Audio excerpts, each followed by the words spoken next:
kasih sudah berkenan hadir dalam rangka audit internal pada hari ini. Sebelumnya saya akan membacakan susunan acara. Yang pertama itu pembukaan, penyampaian materi audit internal,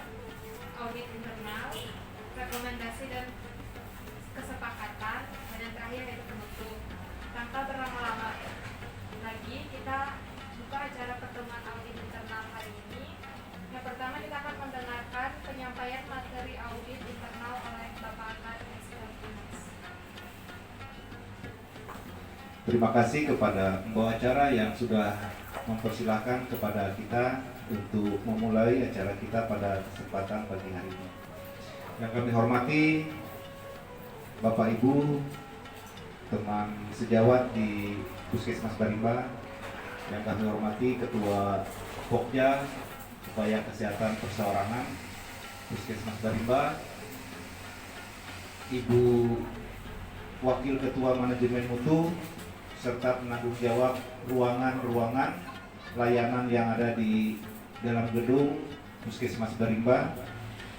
Seperti apa yang sudah disampaikan, baik itu melalui jadwal dan juga instrumen yang sudah kami sampaikan, bahwa pada hari ini kita akan melaksanakan audit yang sifatnya terbuka. Nanti kita akan ada menyampaikan tanggapan ataupun saran setelah apa yang kami observasi pada hari kemarin melalui beberapa ruang pelayanan yang ada di Puskesmas Barimba ini. Audit internal ini merupakan penilaian yang sistematis dan objektif yang dilakukan oleh tim audit, yang mana tim audit ini juga berdasarkan teori itu memang disusun oleh Kepala Puskesmas dalam rangka untuk meningkatkan kinerja pelayanan kita untuk mencapai visi dan misi yang sudah kita tentukan pada awalnya. Jadi kegiatan audit ini bukan berarti memberikan penilaian yang signifikan berarti, tetapi kita sama-sama memperbaikinya. Apapun temuan yang kami temu pada saat observasi maupun pada saat kami wawancara, itu yang nantinya akan kita tindak lanjuti, dan apabila itu memang nanti bisa kita tindak lanjuti dengan baik, maka sampai di sini kegiatan daripada audit internal ini dilaksanakan. Kemudian mungkin dari beberapa temuan tersebut akan ada rekomendasi-rekomendasi yang sifatnya kita tidak bisa untuk melaksanakannya ataupun mengatasinya. Maka hal tersebut kita bawa nanti ke dalam rapat tinjauan manajemen, yang mana nanti di sana kita akan melaksanakan kegiatan ataupun pertemuan. Ada beberapa rekomendasi yang memang tidak bisa dilaksanakan, itu akan dilaksanakan lewat eksternal kita. Jadi artinya kita, apakah itu ke dinas kesehatan ataupun institusi-institusi lainnya yang berhubungan dengan rekomendasi yang memang kita temui atau yang memang menjadi rekomendasi yang harus kita kerjakan. Jadi audit internal ini dilaksanakan minimal 2 kali dalam 1 periode tahun, dan dilanjutkan dengan rapat tinjauan manajemen yang juga dilaksanakan minimal 2 kali dalam setahun. Karena ini sudah di akhir tahun, maka untuk audit internal yang kita laksanakan pada kesempatan ini, kita sebut saja audit ini yang tahap yang kedua. Karena untuk tahap yang pertama kemarin, kita tidak ada melaksanakan secara resmi ataupun secara formal seperti ini, tetapi kita langsung masuk pada lokakarya saja. Jadi ada beberapa kendala-kendala dalam rangka kita meningkatkan pelayanan maupun kinerja kita bisa langsung sampaikan dan kita tindak lanjuti dalam kegiatan lokmin kita, baik yang lokmin yang bulanan maupun triwulan, dan juga di lintas program maupun lintas sektornya. Jadi itu beberapa hal yang dapat kami sampaikan sehubungan dengan kegiatan audit internal ini yang kita laksanakan. Dalam kesempatan ini juga kami tidak mengatakan kami lebih tahu, lebih pandai dan seterusnya, tetapi kita sama-sama belajar bagaimana manajemen mutu pelayanan yang ada di Puskesmas ini berjalan dengan baik, karena sesuatu kegiatan itu tentu ada tujuan yang ingin kita capai. Apakah tujuan itu baik, turun atau kurang, itu yang akan kita lihat. Kenapa seperti itu, dan mari kita membuat perencanaan yang lebih baik lagi, sehingga audit internal inilah yang menjembatani kita kenapa itu bisa terjadi pada akhirnya. Dan mudah-mudahan nanti dengan adanya kegiatan audit ini kita sama-sama memperbaiki apa yang memang harus diperbaiki dalam pelayanan ataupun capaian yang tidak tercapai selama ini. Audit internal yang upaya kesehatan perseorangan ini kita lebih banyak gitu ya, artinya lebih banyak yang kita lihat di samping karena memang ini nyata yang ada di dalam gedung, mulai dari pelayanan kita sampai dengan keamanan dan keselamatan daripada pelanggan kita. Karena kita memperhatikan juga di samping petugas, kita juga memperhatikan keamanan dan keselamatan daripada pengunjung ataupun pelanggan kita. Jadi ini yang memang harus terlihat karena kita secara langsung untuk melaksanakan pelayanan kita yang dilaksanakan kita pada setiap hari di waktu kerja kita. Kemarin kami sudah melaksanakan observasi di semua ruangan pelayanan, mulai dari ruangan pendaftaran sampai dengan ruangan pemeriksaan laboratorium. Ada beberapa yang kami wawancarai dari kegiatan kemarin, antara lain semua berjalan baik. Kemudian ada yang memang tidak tersedia dengan instrumen yang kami sampaikan, itu sudah disanggah ataupun diklarifikasi, baik itu oleh penanggung jawab ruangan maupun oleh kawan-kawan kita yang melaksanakan kegiatan di masing-masing ruangan tersebut. Jadi seperti kita lihat misalnya di ruangan pendaftaran atau di ruang loket, dari 23 item yang kami observasi dan kami wawancarai, ada beberapa item yang memang tidak bisa dibuktikan kepada kami, tetapi yang bersangkutan mengatakan bahwa itu dalam suatu proses pelaksanaannya. Mengingat ada beberapa hal seperti SOP, kemudian pedoman-pedoman yang ada di ruangan tersebut itu diganti atau dirubah sehubungan dengan keadaan ataupun permasalahan yang terjadi pada saat ini. Jadi tentunya pedoman ataupun SOP yang sudah ada itu akan diperbaharui, dan ini masih dalam tahap-tahap penyelesaiannya, karena memang ini juga adalah tahap kita untuk melengkapi dan mempersiapkannya. Antara lain yang kami lihat, yang pertama yaitu belum tersedianya SOP penilaian kepuasan pelanggan yang ada di loket. Ya, tadi alasannya seperti itu, karena ada perubahan-perubahan baik itu alur pelayanan dan seterusnya, sehingga belum ada atau belum bisa diperlihatkan kepada kami untuk SOP daripada penilaian kepuasan pelanggan ini. Karena mungkin pada saat ini ya beda dengan yang kemarin, tapi kami minta yang kemarin juga tidak ada gitu ya. Kemudian yang seterusnya tersedia form penilaian kepuasan, karena tidak ada tadi SOP-nya, otomatis ya tidak ada pelaksanaannya. Jadi tidak terlihat kegiatan untuk menilai daripada kepuasan pelanggan ini. Nah, ini nanti menjadi rekomendasi yang tentunya ini adalah internal kita, yang mana nanti ruang pendaftaran ini akan mengupayakan ini nanti untuk persiapan baik itu pedoman maupun form penilaian kepuasan pelanggan ini apakah diperbaharui atau dipertahankan, ini nanti tergantung daripada kesepakatan baik itu di Pokja UKP maupun nantinya di ruang pendaftaran. Sampai dengan survei kepuasan pelanggan, kemudian hasil tindak lanjutnya itu tidak tampak gitu ya, tidak terlihat karena memang tidak dilaksanakan selama ini. Nah, ini yang akan kita langsung tindak lanjuti.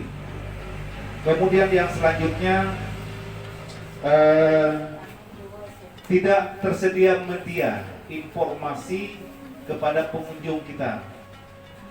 Media-media ini bisa dalam bentuk leaflet, brosur dan sebagainya yang isinya nanti itu disesuaikan, baik itu dari program-program maupun dari isu-isu terbaru tentang kesehatan yang sekiranya nanti itu menginformasikan kepada pelanggan kita. Ya, contoh misalnya tentang penyakit, kemudian himbauan, PHBS dan seterusnya, kemudian juga jenis-jenis pelayanan kita, apa yang bisa menjadi informasi bagi pengunjung kita tentang puskesmas ini. Ya, itu secara umum bisa saja nanti misalnya sekilas puskesmas Barimba dalam bentuk leaflet atau seperti apa. Kemudian yang selanjutnya tidak ada tersedia informasi tentang bentuk kerjasama baik itu rujukan yang sifatnya eksternal. Kita rujukannya kemana itu ya? Kadang-kadang pelanggan kita taunya mereka langsung minta rujukan ke Banjarmasin misalnya. Karena kita tidak mempunyai informasi yang bisa dilihat ataupun dibaca oleh pengunjung kita, ya mereka meminta sendirinya. Tetapi kalau ada misalnya nanti Puskesmas Barimba mempunyai kerjasama rujukan misalnya dengan Rumah Sakit Umum daerah, kemudian yang antar puskesmas misalnya ke Anjir atau ke Kupang. Ini nanti bentuknya mungkin kita sederhanakan saja. Contoh misalnya tujuan rujukan Rumah Sakit Umum Kuala Kapuas, sampaikan di sana alamatnya, kemudian kalau ada nomor yang bisa dihubungi di sana. Jadi mereka pada saat tertentu mereka sudah tahu.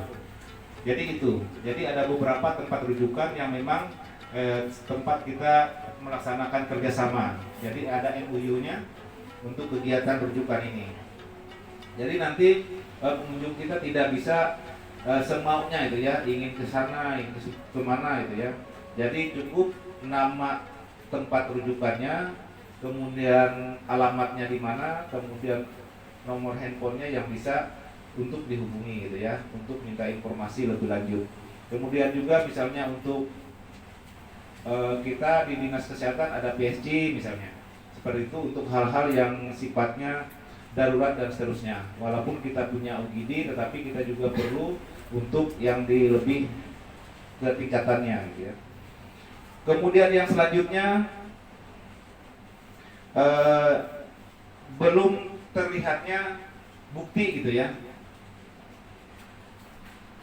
bahwa apa yang kita sampaikan baik itu hak dan kewajiban daripada si pengunjung ataupun pasien itu yang menjadi bukti bahwa kita sudah menyampaikan haknya, hak maupun kewajibannya itu yang memang bisa disampaikan. Nah, ini nanti juga menjadi rekomendasi kepada kita. Ini dalam bentuknya seperti apa silahkan saja, karena kita berbeda alurnya, tidak seperti yang dulu. Mungkin nanti untuk sebagai bukti itu bisa saja kita tempatkan di screeningnya, karena di loket itu sudah tidak ada lagi berhubungan dengan pasien. Nah, yang ada berhubungan adalah di meja screening. Nanti untuk membuktikan itu bentuknya seperti apa terserah. Terutama kemarin juga di pendampingan kita sudah mendengar, di pendampingan mereka juga minta bukti bahwa kita sudah menyampaikan hak, kemudian menyampaikan informasi dan seterusnya, tetapi buktinya seperti apa.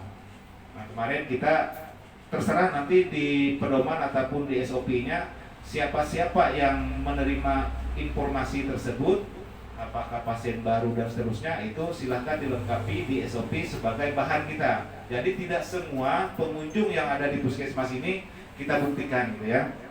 Nah ini silahkan saja nanti dimodifikasi seperti apa sebagai bukti kita bahwa kita sudah sebenarnya ya sudah dilaksanakan, tetapi orang tidak akan percaya dengan apa yang kita sampaikan seperti itu sebelum ada buktinya.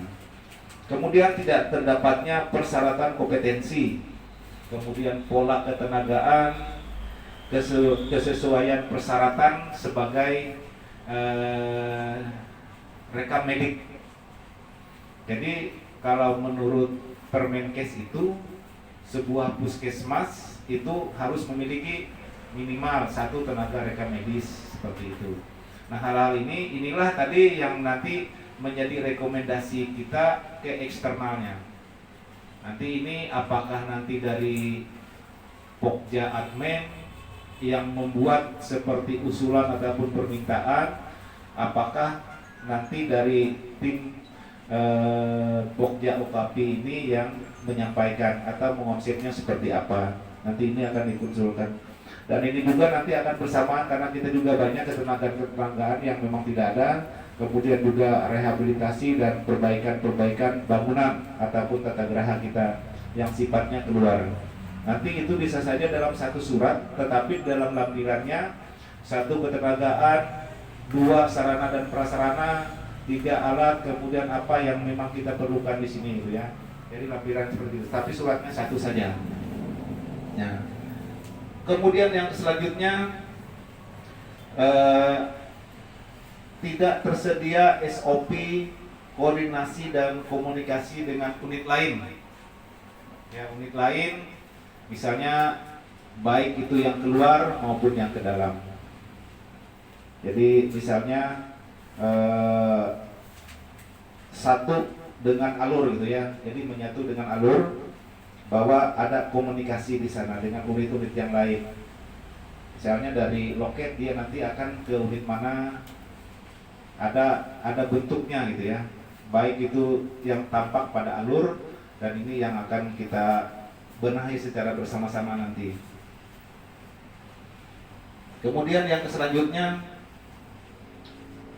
belum terdapat bukti untuk mengidentifikasi hambatan selama proses pendaftaran gitu ya.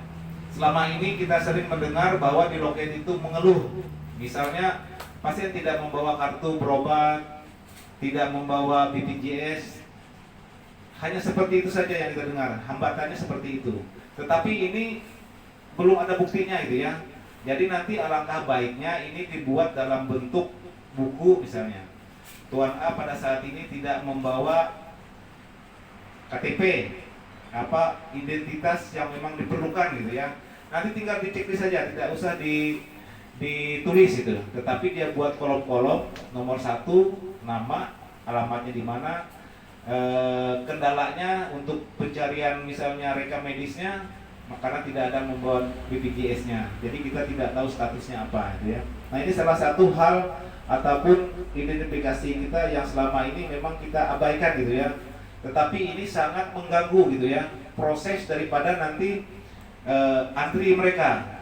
Bisa saja yang lain kenapa mengatakan lambat, tetapi lambat ini ada beralasan gitu ya. Terlalu lama misalnya waktu tunggu. Ternyata yang membuat lama itu adalah si pasien itu sendiri, bukan kepada kita ya. Jadi seperti ini.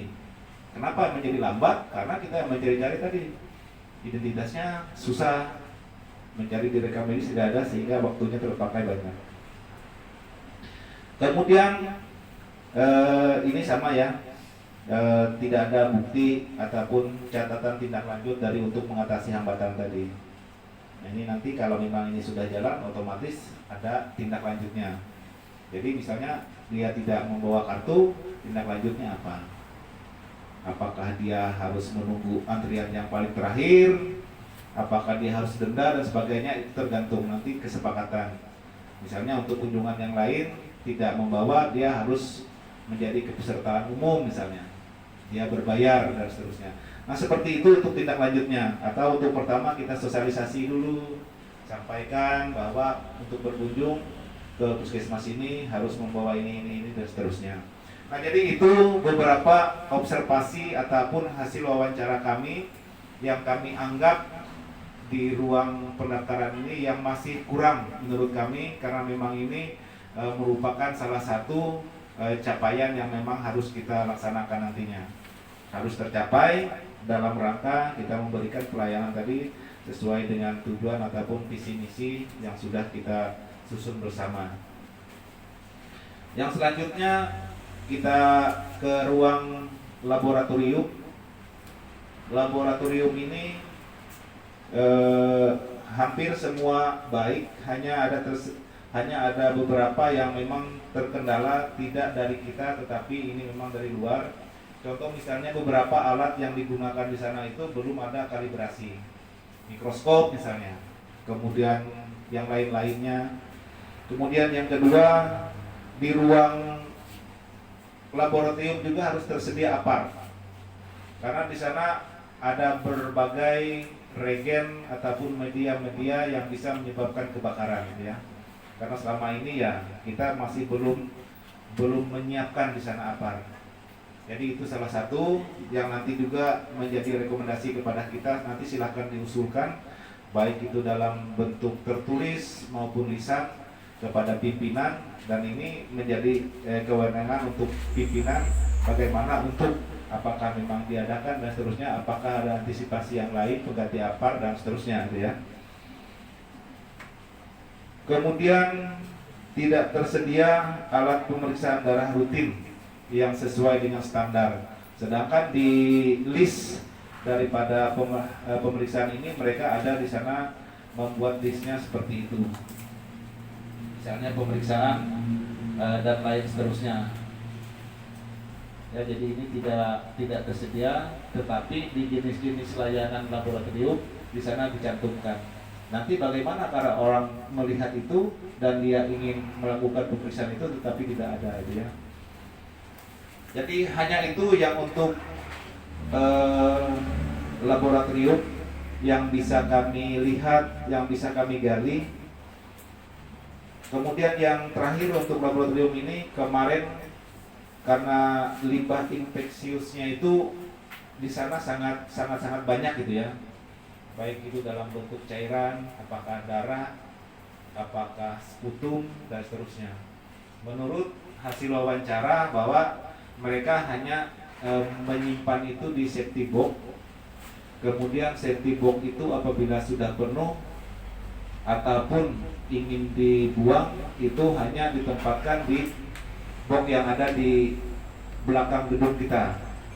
Artinya itu sangat-sangat tidak aman sekali, baik itu bagi petugas maupun terhadap lingkungan.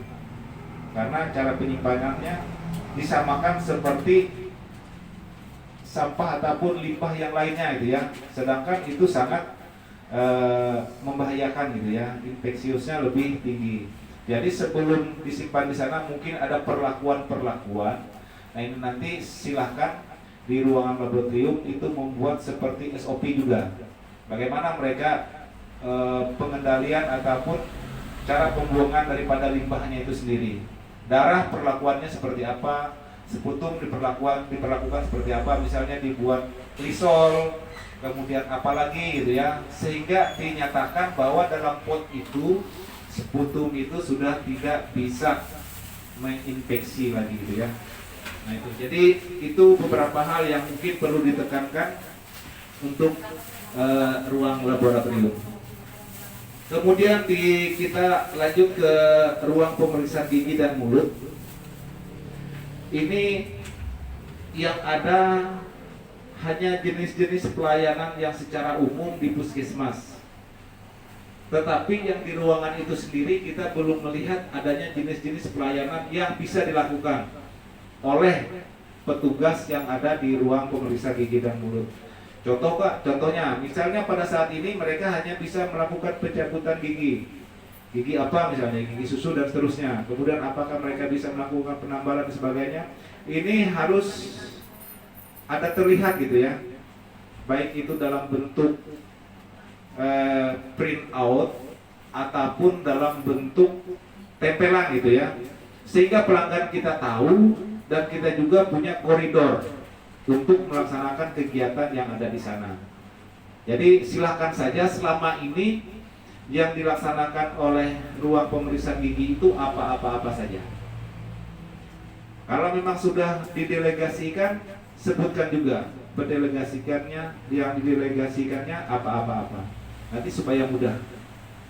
Ya, nanti tidak ada sesuatu hal yang di kemudian hari memberatkan kita itu ya. Di pelayanan tidak ada penambalan, tetapi dalam pelaksanaannya ada penambalan. Terjadi sesuatu hal yang mungkin tidak diinginkan, maka ini akan diungkit gitu ya. Seperti itu. Kemudian peralatan yang tersedia di ruang pemeriksaan gigi dan mulut ini berdasarkan apa yang disampaikan itu sesuai dengan standar yang ada. Kemudian kalau yang tidak ada ya banyak hal. Contoh, kita tidak punya meja gigi yang memang sesuai standar gitu ya. Seperti yang ada itu sudah tidak ada lagi untuk pembuangan limbahnya itu ya. Habis pasien kumur-kumur kemana itu ya. Kalau dulu ada. Nah, jadi ini yang nanti perlu juga menjadi rekomendasi kepada kita untuk meminta, mengusulkan. Tadi sudah, tenaga sudah, tata gerahanya sudah, sarana dan prasarana, kemudian alat. Nah, ini salah satu dalam bentuk alat. Nah, jadi itu beberapa hal untuk ruang pemeriksaan gigi dan mulut yang memang dari hasil wawancara maupun observasi yang kami lihat seperti itu. Kemudian yang lain bisa kita lihat di instrumen kemarin itu ada 13 item yang kami lihat ataupun yang kami observasi selama kami melaksanakan telusur ya. Kemudian yang selanjutnya yaitu pelayanan di ruang obat. Kemarin kami hanya fokusnya di ruang apotek saja, kami tidak melihat di gudang dan seterusnya. Karena memang kalau di gudang itu juga perlakuannya sendiri. Baik cara penempatan obat, baik itu yang rak-rak di bawah agar tidak menyentuh ke lantai, baper. Iya. Nah, itu kami tidak sampai ke sana, kami hanya melihat yang di pelayanan saja. Baik itu nanti kalau yang di gudang, kesesuaian ruangan, suhu udara dan seterusnya, kelembapan dan seterusnya, karena akan mempengaruhi daripada kualitas obatnya nanti. Bila terlalu panas misalnya akan mengakibatkan apa. Nah, ini juga nanti akan dibuat di sana pedomannya untuk yang di gudang gitu ya.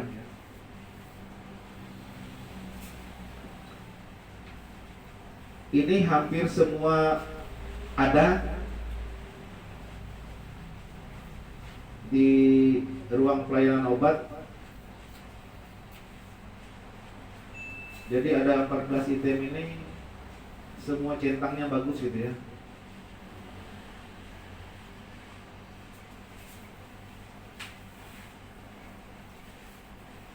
Tidak ada komentar. Sesuai dengan item yang dipertanyakan saja itu ya. Entahlah yang lain. Karena ini yang dipertanyakan ini ya kita anggap yang mudah-mudah saja, yang sering kita lihat gitu ya. Contoh misalnya, apakah petugas apotek memastikan pasien mengerti dan memahami tentang informasi yang telah disampaikan? Jadi mereka sudah menyampaikan ini, ada beberapa yang disampaikan, mereka bisa menanya ulang gitu ya. Apakah informasi yang kami sampaikan sudah dimengerti dan seterusnya. Hanya saja ini kemarin tidak seperti dulu ya. Sekarang tidak pakai tanda tangan lagi kan. Nah, jadi hanya bukti itu saja. Walaupun secara lisan mengatakan kami sudah menyampaikan informasi tentang obat yang disampaikan gitu ya. Jadi seperti ini.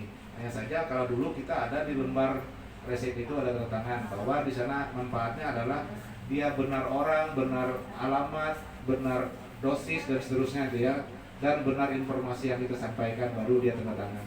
Jadi itu. Kalau dia belum mengerti artinya dia belum memberikan tanda tangannya ya. Jadi hanya untuk yang memastikannya saja, yang kita masih belum bisa melihatnya seperti apa itu ya. Nanti ini juga perlu dipikirkan seperti apa, apakah baik ini dibuat dalam bentuk checklist atau sebagainya, apakah kita kembali seperti yang dulu kalau memang bisa memungkinkan dan seterusnya ya. Jadi ini nanti sesuatu hal yang mungkin ringan saja tetapi memang dicari gitu ya. Nah, jadi itu dia yang untuk ruang pelayanan obat ataupun apotik yang bisa kami lihat. Kalau yang lain-lain secara alur sudah bisa terlihat jelas. Kemudian untuk KIA sudah klarifikasi jenis-jenis pelayanan sudah ada katanya. Pada saat ditelusur tidak ada. Ternyata ada ya, besar sekali tulisannya di luar bahwa di KIA pelayanan persalinan, pemeriksaan ibu hamil, pemeriksaan IPA. Nah, jadi seperti itu ya. Sama seperti misalnya di ruang laboratorium tadi dia memeriksa apa yang bisa dilaksanakan di sana. Jadi seperti itu.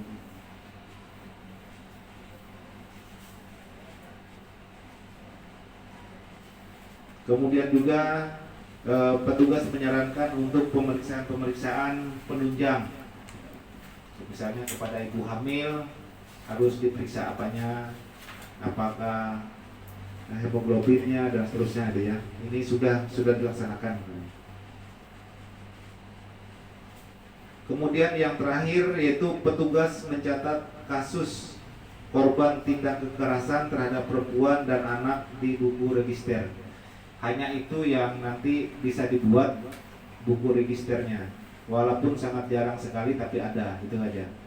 Selama ini tidak pernah ada, tetapi ada. Kemarin terakhir kita dapat yang kekerasan terhadap istrinya itu ya, yang dari Membulau itu, yang cakar-cakaran itu kemarin, itu tidak ada dalam register, tetapi dalam laporan mereka ada, itu aja. Jadi terlapor tetapi tidak terregis. Baik, yang selanjutnya adalah ruang pemeriksaan umum. Ini juga diminta ya jenis-jenis pelayanan, jenis-jenis pelayanan yang ada di ruangan itu. Jadi jenis-jenis ini saya juga agak kebingungan gitu ya. Apa jenis-jenis ini? Apakah nanti pemeriksaan kesehatan umum, membuat surat keterangan sehat, membuat keterangan sakit, kemudian juga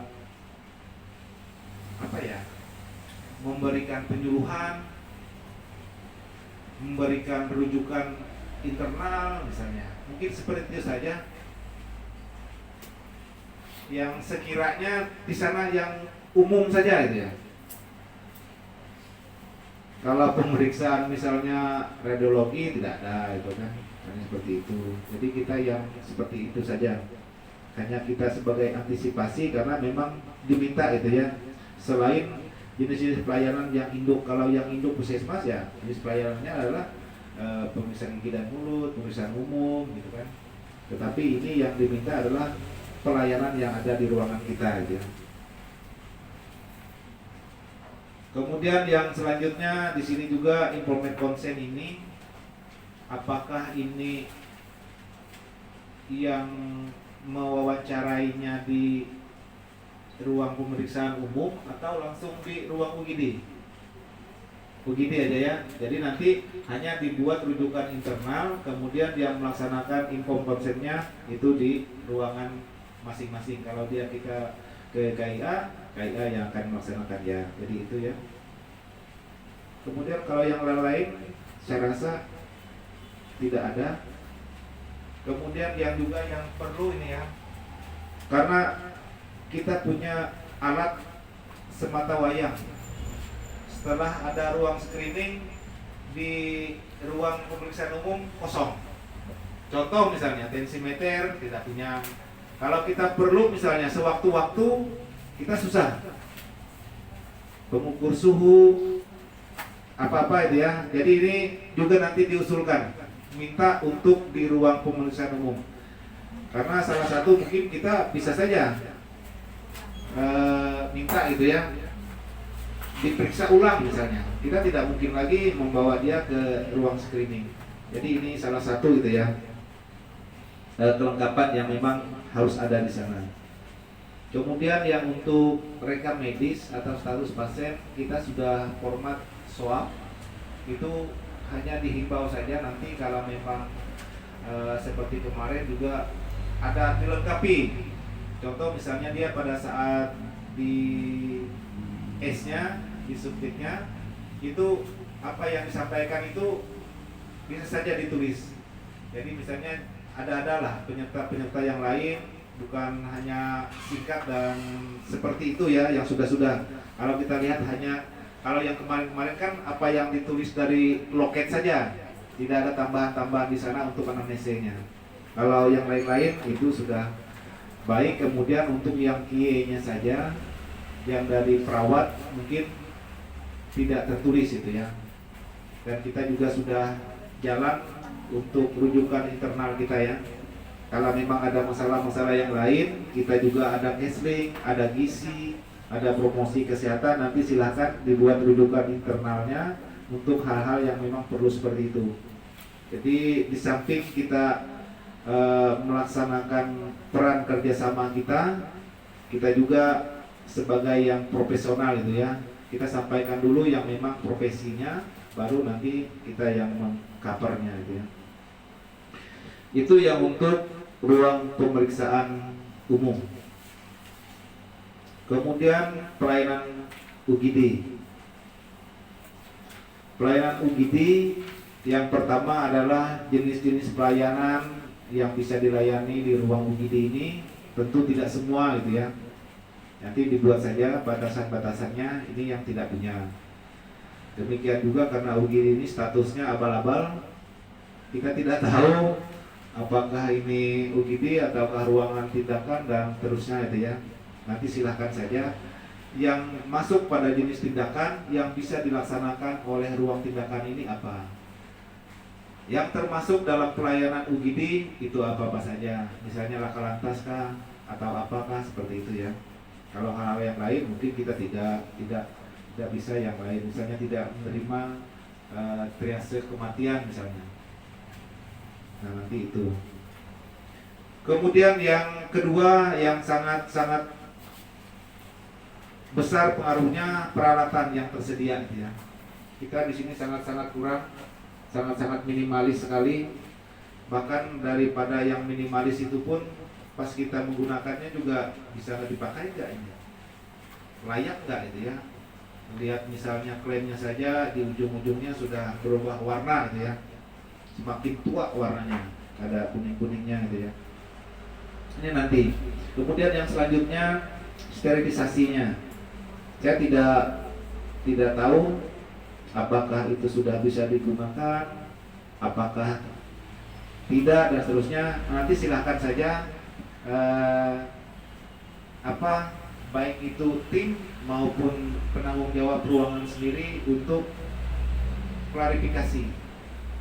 Apakah kapan di launching gitu ya, dan seterusnya. Kemudian petugas melakukan pemeriksaan pasien sesuai dengan standar. Ini sangat susah ya. Kalau standarnya tidak ada, dari mana kita bisa menilai gitu ya. Kalau standarnya ada, kemarin kebetulan ada pasien, bisa kita langsung. Kemarin yang dinas pagi si Yani, saya tanyakan, karena di ITM ini sudah cuci tangan, mau akan katanya. Benar juga kan? Tapi yang bersangkutan sudah pasang APD. Menurut saya pasti tidak cuci tangan. Menurut saya ya, tidak apa-apa. Nanti kalau misalnya surveyor bilang mau akan gitu kan. Karena saya kemarin menanyakan itu langsung gitu ya, karena di sini ada pertanyaannya itu kan. Apakah melakukan cuci tangan misalnya. Nah itu jadi itulah itu ya. Kadang-kadang kita sendiri juga belum memperhatikan kepada diri kita sendiri hal-hal seperti itu. Kita memang tujuannya adalah memberikan pelayanan, menolong gitu ya. Tetapi ada hal-hal yang memang perlu diperhatikan. Jadi yang nomor 4 itu petugas melakukan cuci tangan dengan langkah efektif sebelum melakukan pelayanan. Jadi ini saya centang bagus di sini karena mau akan gitu ya, centang bagus gitu ya. Kemudian tadi yang saya tanyakan tadi, petugas melakukan pemeriksaan sesuai dengan standar, ini tanda tanya gitu ya. Harusnya ada standarnya di sini. Jadi saya bisa bukan saya itu ya. Audit bisa melihat gitu ya.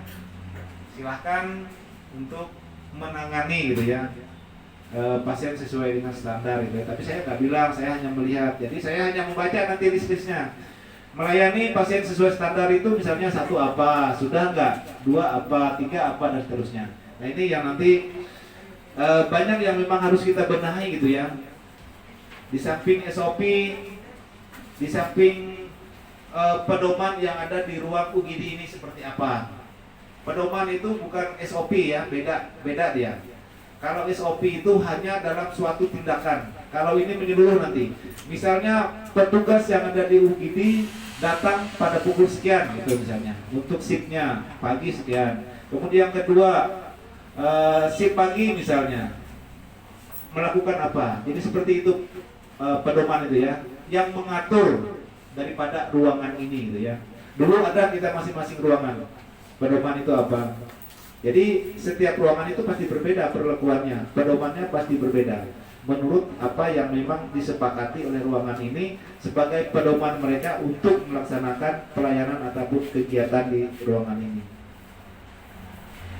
Kemudian pengeluaran obat dicatat dalam buku register.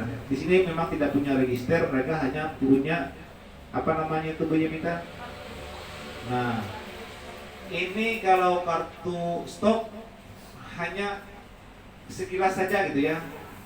Nanti bisa saja dimintakan buku karena di sini tidak banyak juga obat-obatan gitu ya.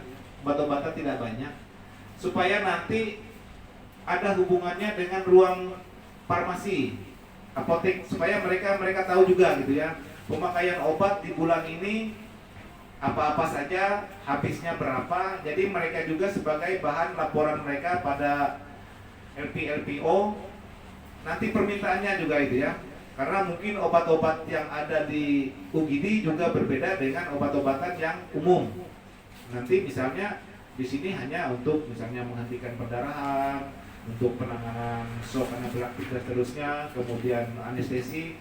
Mungkin itu yang lebih diperbanyak. Nanti akan berbeda ya dengan obat-obatan yang umum. Mungkin itu salah satu tujuan daripada nanti ada register gitu ya. Jadi buat saja, karena ini kembali lagi kepada kita juga gitu ya. Mengingat kalau di UGD ini kita bukan mengharapkan pasien itu selalu ada gitu ya. Tetapi yang kita lihat selama ini memang banyak waktu luangnya gitu ya. Terutama kawan-kawan yang melaksanakan dinas itu ya seperti itulah pekerjaannya mungkin ya. Tetapi itu juga harus diatur nanti dalam pedomannya tadi. Lagi-lagi itu semua di pedoman. Nanti kita tidak bisa juga meminta atau mengharapkan kawan-kawan itu membuat ini atau mengatur ini kalau memang tidak ada pedoman yang menjadi landasan kita itu ya. Jangan-jangan itu hanya kemauannya saja untuk misalnya supaya baik dan sebagainya. Tetapi lebih daripada itu adalah untuk membuat kenyamanan bagi kita, kemudian memberikan keamanan kepada orang lain dan juga kita itu ya. Dan saya rasa itu untuk yang UGD ini yang nomor 12 terdapat list pasien UGD. Kalau list ini, kalau di rumah sakit itu mungkin itu yang sifatnya yang lama gitu ya. Kalau list ini misalnya Tuan A, diagnosanya ini, datang pada pukul berapa gitu misalnya. Rencana tindakannya apa, kemudian seperti apa yang dimaksud dengan list ini. Saya pikir mungkin seperti itu aja kemarin, yang adanya hanya di rumah sakit gitu ya. Kalau kita di sini ya mungkin cukup hanya di register kunjungan saja listnya itu. Saya juga tidak memahami list pasien UGD ini seperti apa itu ya listnya. Nanti bisa kita, kalau memang ini nanti diperlukan, ini akan kita lihat gitu ya seperti apa listnya. Nah jadi itu beberapa ruangan yang bisa kami lihat, bisa kami observasi, bisa langsung kami wawancarai gitu ya. Kemudian ada yang untuk pemeliharaan fisik dan keamanan karena ini sifatnya dalam gedung. Di sini tadi sudah baru dipasang, misalnya terdapat jadwal pemeliharaan fisik puskesmas. Saya juga belum melihat apakah di sana sudah terlihat jelas. Misalnya apakah hanya menyapu, menyepel, apakah itu saja? Apakah ada di sana misalnya untuk pembersihan secara berkala sehubungan dengan COVID pada saat ini, misalnya ada satu pasien yang duduk ataupun berbaring di suatu tempat itu, perlakuannya seperti apa, apakah itu sudah termuat atau tidak. Karena tadi baru dipasang, saya lihat di masing-masing ruangan. Kemudian petugas membersihkan ruangan setiap harinya sesuai jadwal. Nah ini nanti ada yang memang petugas yang melaksanakan pembersihan, ada juga yang memang kita serahkan kepada CS maupun kepada petugas caselingnya. Jadi yang memang bisa dilaksanakan oleh petugas ruangan itu apa? Jadi di sana nanti mungkin ada seperti jadwal gitu ya. Kemudian tidak terdapat hewan liar yang berkeliaran. Kita punya kucing yang sering di sini ya. Kucing yang sering masuk ke ruangan ini. Tetapi kalau yang di halaman saya rasa kita sudah memenuhi syarat, kita punya pagar gitu ya. Artinya yang liar itu seperti anjing, sapi, apa gitu ya, kambing, ayam gitu ya, selama ini memang tidak terlihat. Yang ada hanya kucing. Itu pun mau diadopsi sama nada ya, Ren ya. Kemudian terdapat tempat penampungan limbah medis sementara. Ini yang nanti kita sepakati bersama seperti apa ini ya, limbah medis ini. Kemarin juga kita sudah bersama-sama dengan kepala puskesmas untuk memberikan solusi ini tentang penampungan limbah medis. Kemudian toilet ya untuk pasien gitu ya. Apakah selama ini sudah sesuai dengan apa yang diharapkan? Adakah di sana untuk toilet yang disabilitas? Adakah pegangannya dan seterusnya? Nanti ini juga akan dilihat gitu ya. Kemudian juga terdapat pengaman pegangan, kita sudah punya tapi satu gitu ya. Tetapi antar ruangan kita tidak punya yang di dinding. Kemudian juga ada beberapa lantai ataupun keramik kita yang pecah. Selama ini belum kita buat penanda gitu ya. Penanda itu perlu. Kemudian juga jaringan-jaringan baik itu listrik, kemudian air, apapun yang sekiranya bisa membahayakan itu nanti kalau memang tidak bisa diperbaiki, tidak bisa dilakukan, minimal dibuat penanda. Penanda misalnya cukup menggunakan silang merah bahwa kemudian ada tulisan misalnya hati-hati dan seterusnya, lantai licin dan seterusnya, kemudian pegangan di toilet dan seterusnya itu ya. Itu yang merupakan salah satu yang tidak tersurat gitu ya kadang-kadang. Saya juga di Pokja UKP sangat minim sekali gitu ya pengetahuan tentang UKP ini, baik itu yang menjawab elemen penilaiannya, karena memang dari awal saya sangat-sangat jauh gitu ya dari UKP ini. Tapi kalau untuk admin dan UKM saya sedikit memahami, baik itu tentang alur-alurnya dan seterusnya. Kalau yang di UKP saya lebih banyaknya ke tata geraha saja, sepertinya harusnya seperti ini gitu ya. Saya hanya lebih ke situ gitu. Tetapi kalau untuk yang teknis saya memang tidak memahami, karena sejak awal untuk UKP ini sangat-sangat luar biasa gitu ya. Banyak sekali hal-hal yang kecil gitu, tapi besar gitu ya. Nah jadi saya rasa itu untuk beberapa hal hasil daripada telusur yang bisa kami laksanakan di masing-masing ruangan yang ada di Puskesmas Berimba ini, terutama yang untuk kegiatan layanan di dalam gedung. Selanjutnya yang menjadi rekomendasi tadi mungkin kita sama-sama mendengar dan mungkin ada mencatat, itu yang salah satu yang mungkin nanti akan menjadi PR kita gitu ya. Ya, dalam arti kata itu semua bukan bertujuan dalam arti kata kita melengkapi dokumen saja, tetapi sangat bermanfaat baik itu untuk kita sendiri, baik juga untuk pelanggan ataupun pengunjung yang datang di puskesmas ini. Secara umum yang ingin kita lihat pada hari ini, sekali lagi saya tidak akan membahas ini per bab gitu ya, per elemen penilaian saya tidak tahu. Saya hanya secara garis besarnya saja. Contoh misalnya, apakah selama ini kita sudah bisa mengidentifikasi pasien itu secara benar? Jawabannya iya. Kita sudah ada upaya membuat ruang screening, artinya itu salah satu cara untuk mengidentifikasi. Nah, jadi seperti itu ya. Kemudian kita juga membenahi SOP. Artinya di sana juga kita akan mengidentifikasi pasien. Jadi walaupun pertanyaan-pertanyaannya itu susah, sebenarnya kita sudah ya. Nah, jadi cara mengidentifikasi itu bukan yang seperti apa itu ya, tetapi itulah salah satu. Kita mengidentifikasi apakah dia ada indikasi ke arah COVID atau tidak, cukup. Nah, jadi itu. Jadi ini saya rasa sudah sama kita ketahui. Kemudian adakah upaya kita untuk meningkatkan komunikasi itu yang efektif, gitu ya? Selama ini kita hanya kadang-kadang panas telinga gitu aja, gitu ya. Dengan berkeluh, tetapi kita belum mampu untuk mengupayakan bagaimana komunikasi yang efektif, gitu ya. Kita hanya karena kita juga selalu disibukkan oleh kegiatan kita, sehingga ada hal-hal yang sedikit yang rasanya menyentuh ke kita langsung membalik gitu ya. Padahal kita komunikasikan dulu secara efektif, kita panggil misalnya seperti itu. Kita panggil, kita bicarakan apa yang memang diinginkan.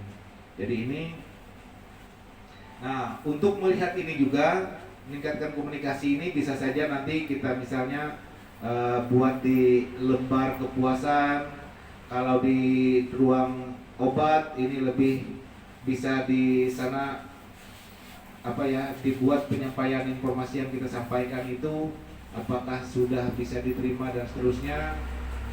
Kemudian kalau di UGD itu kita misalnya pada saat serah terima pasien, misalnya kita mau pulang nih, ternyata ada si pasien, itu harus kita komunikasikan dengan si pasiennya, komunikasi efektif. Jadi jangan tinggal langsung gitu ya, kita hanya aplusannya dengan si petugas saja, tetapi kita dengan si pasien juga aplusan.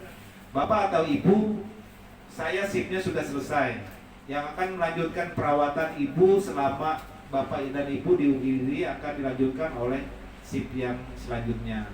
Perkenalkan juga boleh, nama ini, statusnya apa juga boleh. Ya seperti itu. Jadi salah satu itu. Kemudian yang juga sangat-sangat sering kita jumpai pada saat kita memberikan persetujuan, inform consent gitu ya. Karena inform consent ini kadang-kadang orang itu memikirkan beda gitu ya. Karena di sana ada bunyi penolakan maupun persetujuan gitu ya. Seolah-olah penolakan itu tidak sesuai dengan apa yang kita harapkan gitu ya. Jadi si pasien juga merasa panik gitu ya, kenapa ini harus disetujui atau harus ditolak gitu ya. Nah ini juga harus dilakukan komunikasi yang efektif gitu ya, supaya ada persamaan persepsi, pemahaman yang sama tentang tujuan kita yang baik gitu ya. Jadi itu. Kemudian yang selanjutnya, meningkatkan keamanan obat-obatan yang harus diwaspadai. Nah ini beberapa waktu yang lalu obat sering hilang, terutama yang bertik-tik gitu ya, yang narkotik, psikotropik gitu ya. Sekarang ada? Nggak ada lagi. Nah ini harus dilakukan peningkatan keamanannya gitu ya. Jadi di sana buat saja misalnya SOP sudah ada untuk penyimpanan obat dan seterusnya, psikotropika. yang mempunyai kunci 2 dalam dan di luar dan seterusnya gitu ya. Kemudian SOP penerimaan resep, SOP penyerahan obat, lasa, kemudian yang apa ya, yang untuk nafsa itu harus yang bisa megang siapa itu, misalnya kuncinya gitu ya. Itu kemudian yang untuk prinsip PEPO itu apa? First expired, first out. Yang Duluan expired. ya didapatkan gitu ya. Oke. Nah itu salah satu untuk meningkatkan keamanan daripada obat-obatan gitu ya, yang diwaspadai. Jadi itu sudah bagus ya. Kemudian memastikan lokasi prosedur yang benar. Misalnya kita melakukan tindakan gitu ya, apakah itu sifatnya yang pembedahan yang minor, apakah sudah benar gitu ya. Jadi misalnya kemasukan benda asing di telinga kiri, jangan telinga kanan yang dibuka gitu ya. Nah ini tadi urutannya juga diidentifikasi tadi ya, di awal juga kita harus tahu pasiennya seperti apa, sakitnya apa kalau memang itu melakukan tindakan gitu ya, terutama yang di UGD. Karena memang sering terjadi, kita pernah dengar, saya ada 2 kali mendengar keluhan dari masyarakat tentang gigi yang goyang katanya di atas, yang dicabut. Ini benar nih, kenyataan itu ya. Tapi saya tidak pernah sampaikan kepada Bu Anis. Saya takut juga kalau dia tersinggung gitu ya. Kenapa sih? Katanya ini masih goyang gitu. Kenapa yang dicabut ini? Apakah yang tindakan itu benar apa enggak gitu lah? Apakah hanya pasiennya yang mengada-ngada atau seperti apa? Tapi saya mendengar 2 kali gitu ya. Orang ngomong. Hati-hati ya. Tapi kalau yang dokter gigi yang memang dilupak dulu, itu memang ya seperti itu. Selalu berbeda. Yang atas, yang bawah, yang Astaga. ya. Sekarang kita tidak tahu lagi si dokter gigi siapa namanya itu. Enggak usah aja namanya. Nah, sekarang sudah tidak tahu kemana itu ya.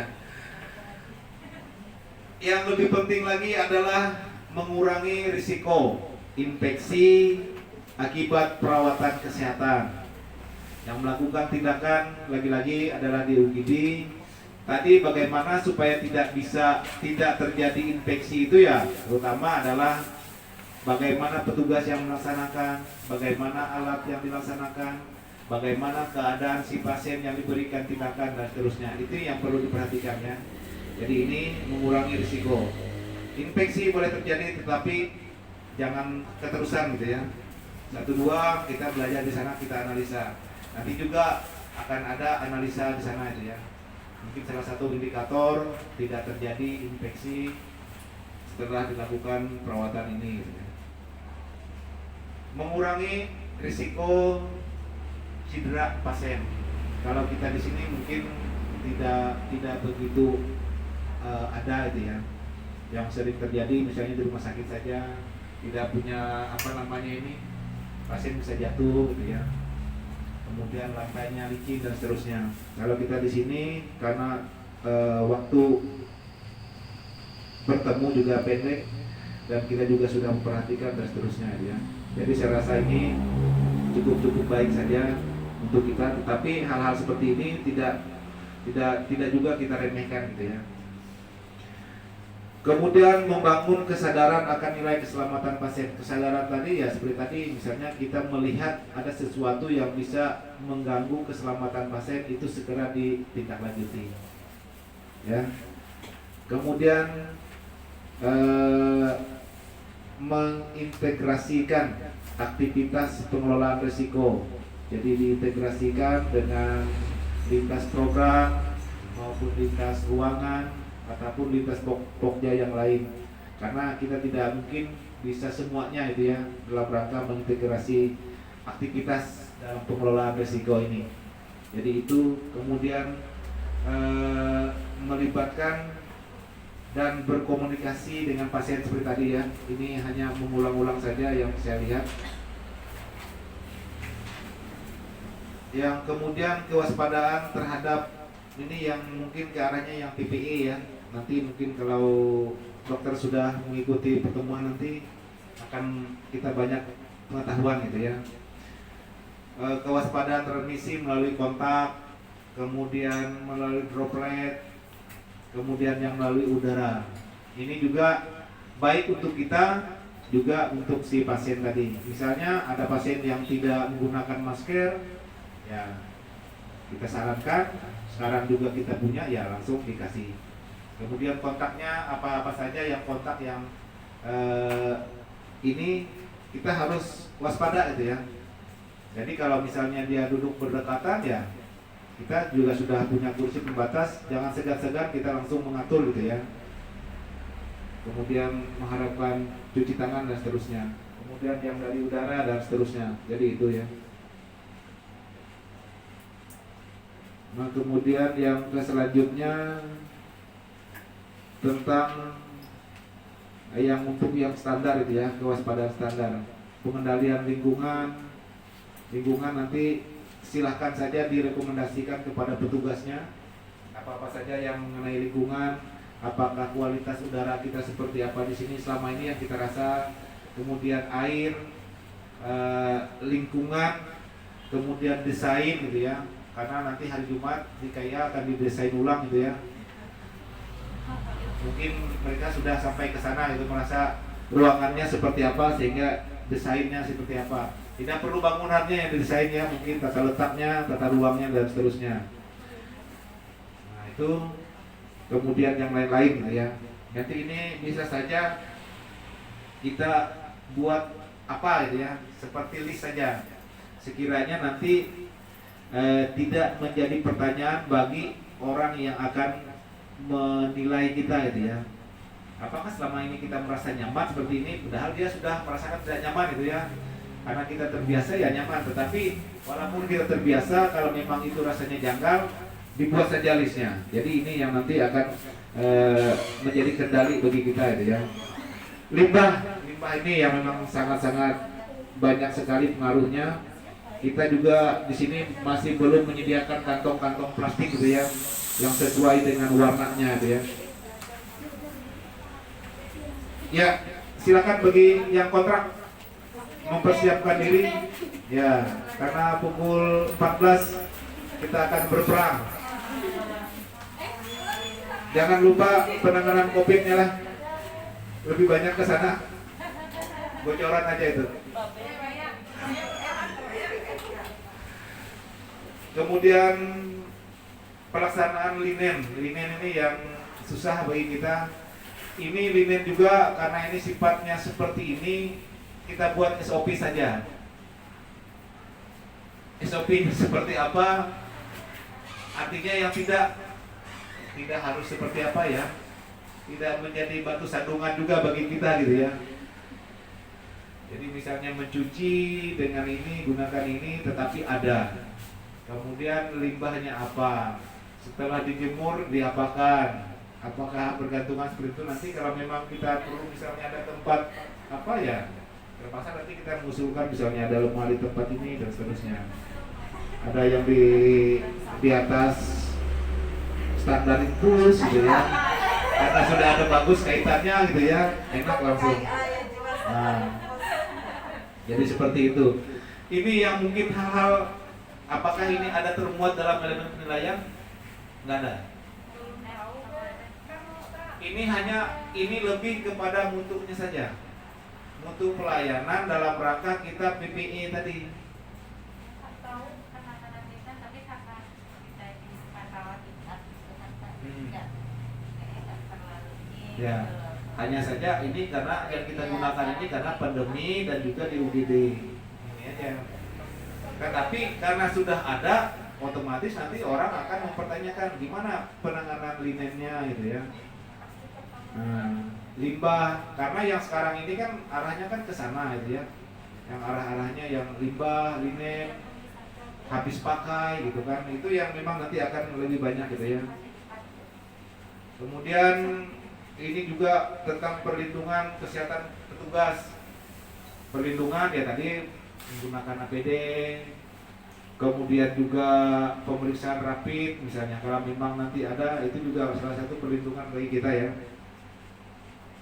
Kemudian bagaimana untuk penata laksanaan pajanan gitu ya di tempat kerja kita gitu ya, itu juga perlu diperhatikan. Kemudian risiko-risiko kita bekerja yang terlalu sering melihat komputer misalnya, apakah posisinya sudah baik, ini sudah masuk kepada K3-nya itu ya, kesehatan keselamatan kerja itu ya. Jadi itu nanti mungkin ada di sana misalnya mereka yang memang bekerja di depan komputer, kursi ini juga harus ini kan supaya nanti tidak ada berakibat di kelanjutannya gitu ya. Kemudian penempatan pasien kita sudah upayakan. Kemudian untuk tindakan ya seperti kemarin di UKM juga sudah disampaikan, misalnya cara menyuntik ataupun memberi vaksinasi itu seperti apa yang amannya, yang benarnya gitu ya. Ini juga pada saat kita mau melaksanakan kegiatan itu sebelumnya harus disosialisasikan, minimal di briefing, minimal lagi dibuat catatan dan itu di share gitu ya.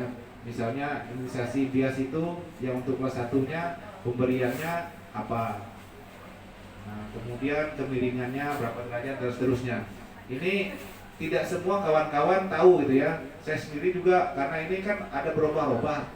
Kalau dulu imunisasi tahunya di paha, di bokong, di bahu, coblos saja langsung gitu ya, tidak tahu kemiringan. Sekarang sudah ada berbeda, jenis squidnya juga berbeda gitu ya.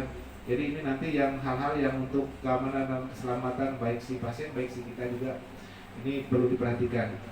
Yang lebih ini yang lebih banyak di UKM-nya itu ya, karena di UKM itu banyak kegiatan-kegiatan yang seperti itu. Makanya sosialisasi baik itu pedoman, kerangka acuannya itu yang memang harus disampaikan sebelum kegiatan itu dilaksanakan.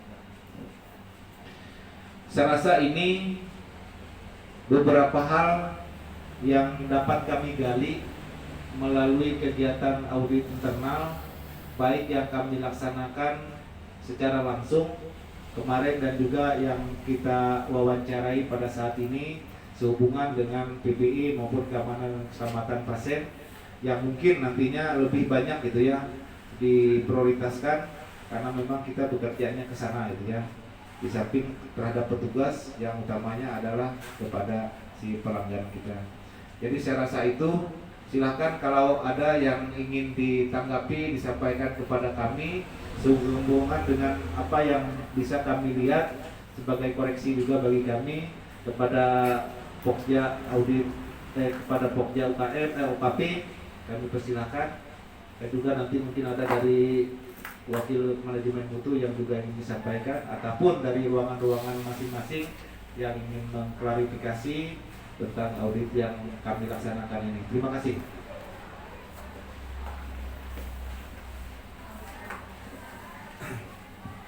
Terima kasih atas kesempatan yang diberikan. Terima kasih juga kepada Ketua Audit Internal Puskesmas Balimba, Pak Agat, yang sudah memberikan beberapa rekomendasi untuk Pokja UKP terkait hal apa saja yang perlu diperbaiki ya. Banyak sekali PR kami, terutama yang di loket memang kendala kami kemarin di bab 7 banyak sekali yang diulas itu masalah loket Pak.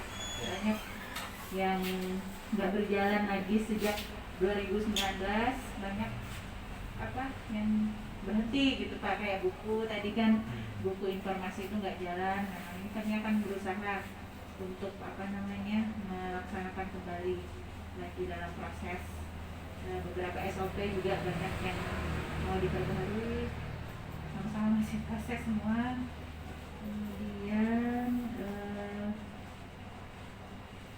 itu tadi yang komunikasi efektif itu PR banget itu Pak. Memang saya pengen mengadakan kayak mini simposium gitu rencananya Pak, untuk teman-teman yang melakukan pelayanan klinis gitu ya, apa aja komunikasi efektif yang harus dilakukan. Esbar kayak situasi background assessment itu harus benar-benar dilakukan karena kita pernah kejadian gitu kan dulu yang ketukar reset tuh waktu masih belum kita satu pintu itu petugas apa namanya PU waktu itu yang masih memberikan ternyata ada nama sama, nggak di cross check Ya. alamatnya, harusnya kan nama sama di cross check lagi Ya. alamatnya, umurnya, apa penyakitnya, itu yang harus kita ini lagi apa namanya mengenai komunikasi efektif. Mungkin lama kita lupa, nggak esbar lagi, memang nggak pernah terlaksana sepertinya esbar. Ya harusnya ini kalau ada ini biasanya tuh diingetin, dilakukan, harus diingetin, nanti kalau nggak diingetin lupa lagi gitu Ya. kan. Itu perlu. Harus sering dikasih training. Terus mengenai pengisian status gitu ya, SOP habis itu terutama di ruang tindakan ya, itu ya kita kemarin seperti yang sudah kita diskusikan, mungkin akan ada juga gini simposium untuk teman-teman yang khusus di ruang tindakan, Ya. bagaimana cara mengisi status yang benar, habis itu cara konsul yang benar, bagaimana itu yang selama ini kurang berjalan di sini gitu ya, di ruang tindakan. Mungkin itu aja dulu Pak yang kami tambahin. Ya, terima kasih karena ini semua bukan untuk kepentingan pribadi. Karena kita membawa adalah institusi yang namanya Puskesmas itu ya.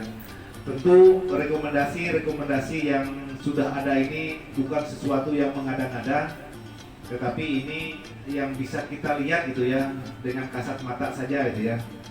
Bahwa ini sesuatu hal yang sangat-sangat perlu untuk kita lakukan perbaikan dan untuk tindak lanjutnya.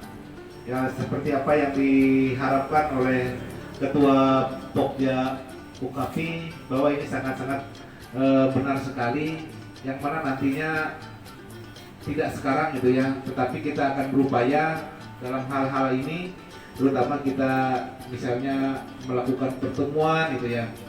Nanti pertemuannya juga akan lebih banyak gitu ya, akan lebih banyak, tetapi tujuannya juga yang berbeda-beda. Nanti supaya apa yang kita sampaikan itu benar-benar tersampaikan gitu ya. Contoh kalau kita nanti berbicara tentang tindakan pelayanan di ruang UGD misalnya atau di ruang tindakan, nanti cukup kita orang-orang yang ada di sini saja. Jadi tidak perlu kita membawa orang banyak yang nanti bahkan bisa membuyarkan apa gitu ya, hal-hal yang kita sampaikan. Kemudian misalnya kalau kita ingin membangun komunikasi yang efektif, nanti kita sampaikan kepada siapa tujuannya, terutama yang memberikan pelayanan-pelayanan. Apakah nanti kita sampaikan dengan cara seperti apa, bisa saja kita tatap muka atau langsung mempraktekkan seperti apa, buat studi kasus juga bisa seperti itu ya. Jadi supaya apa yang ingin kita sampaikan itu memang benar tersampaikan dan bisa dipahami gitu ya. Dan mudah-mudahan ini juga menjadi modal kita untuk mengingat terus gitu ya, bahwa ini yang memang harus dilaksanakan pada saat kita melaksanakan sesuatu tindakan yang memang memerlukan beberapa teknik tadi, baik itu dari komunikasi, kemudian bagaimana cara kita membedakan bahwa tujuannya itu berbeda gitu ya. Ya, kalau kesalahan resep ini harus benar-benar diperhatikan. Kalau nama sama ini yang memang harus diprioritaskan untuk lebih lagi diperdalam. Namanya sama, kemudian baru umurnya, yang mana yang umurnya yang ini, yang mana yang ini sudah dapat diketahui dari umur. Kemudian alamatnya gitu ya.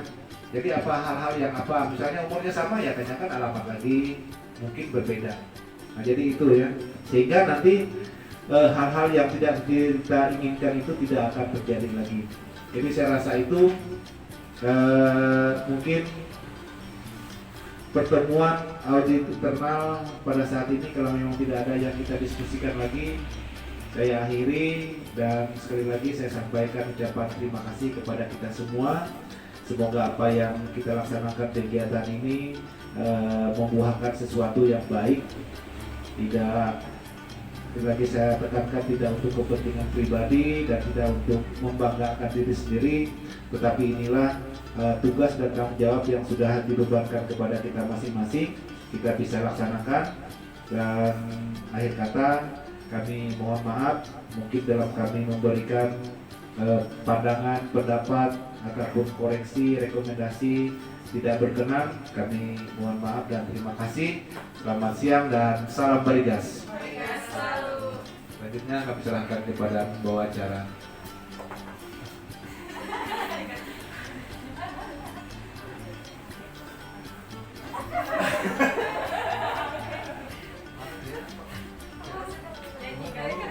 Itu jangan lupa Demikian pertemuan audit internal tahap kedua. Terima kasih atas partisipasinya. Apabila ada salah kata mohon dimaafkan. Semoga melalui pertemuan kali ini dapat memberikan manfaat dan dapat membantu jalannya persiapan akreditasi PKN baru. tangan untuk kita semua.